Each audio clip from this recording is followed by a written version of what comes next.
브루포스 어택입니다. 게임사나 포털, 개인정보를 많이 가지고 있는 그 대외 웹서비스라는 곳에서 많이 공격을 받게 되는데 무차별적으로 이제 접속을 해서 정보를 탈취해 가는 거죠.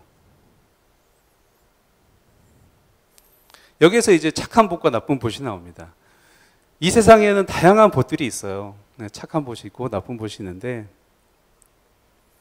이게 되게 똑똑해지고 있습니다.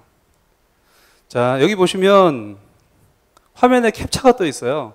일반적으로 봇을 차단하는 첫 번째 방법은 가장 쉬운 방법, 우리가 생각해 볼 수 있는 게 캡처를 띄우는 겁니다. 그죠? 예를 들면 어떤 사이트에 접속을 했을 때 아이디 패스워드만 입력하는 게 아니라 보안 숫자 뭐 이런 것들을 입력하세요라고 하는 거잖아요. 그게 캡처예요.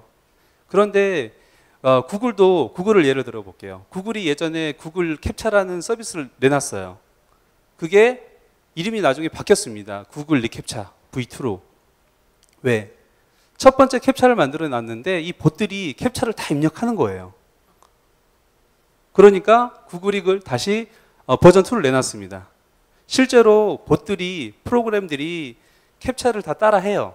그래서 아마 이런 거 보신 적 있는지 모르겠는데 어떤 캡처는 보이는 그림 중에서 사람을 선택하세요.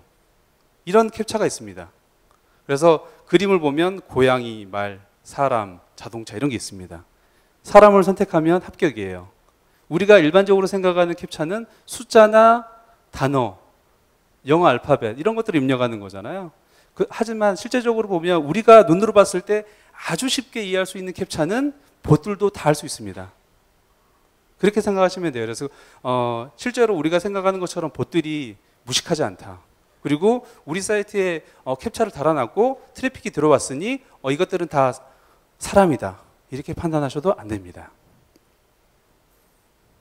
그래서 여러 가지 이야기를 해볼 수가 있는데 이제 이 봇들이 똑똑하다고 보고 이 공격자들이 이 봇을 이용해서 웹 스크래핑, 브루포스 어택을 한다고 생각을 해볼게요. 자, 우리 회사에 IPS, 디도스, 방화벽 각종 장비가 있습니다.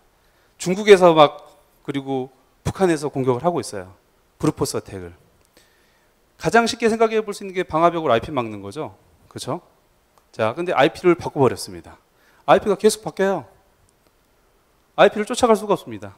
그랬더니 우리는 콘텐츠를 볼 수 있으니 HTTP 헤더를 좀 보자. 봤더니 중국이라서 중국 액셉트 랭귀지가 있다든지 어떤 에이전트 정보가 달라요.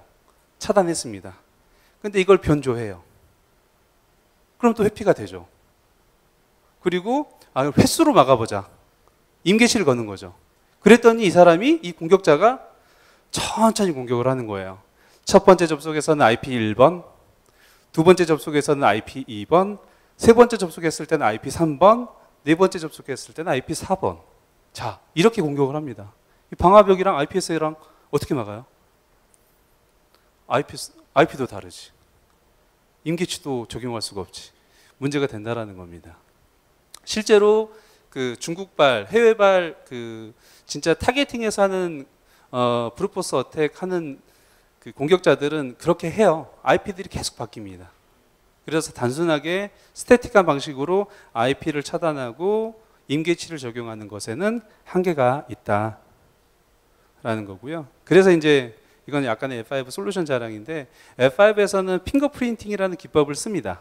핑거프린팅은 뭐냐면 지문이죠, 지문. 정확하게는 브라우저 핑거프린팅입니다. 우리 지문을 쓰는 이유는 뭐죠? 사람마다 지문이 다 다르니까 지문을 하나의 구분자로 쓰는 거잖아요.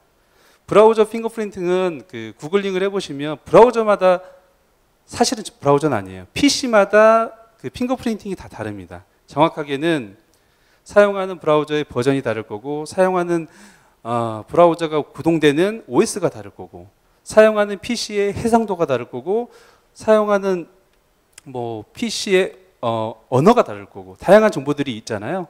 그런 것들을 지문처럼 핑거프린팅화 하는 겁니다. 그러면 예를 들면 50가지, 60가지 정도의 정보를 조합해서 뽑아내면 하나의 PC에서도 다양한 핑거프린트가 뽑혀져 나옵니다.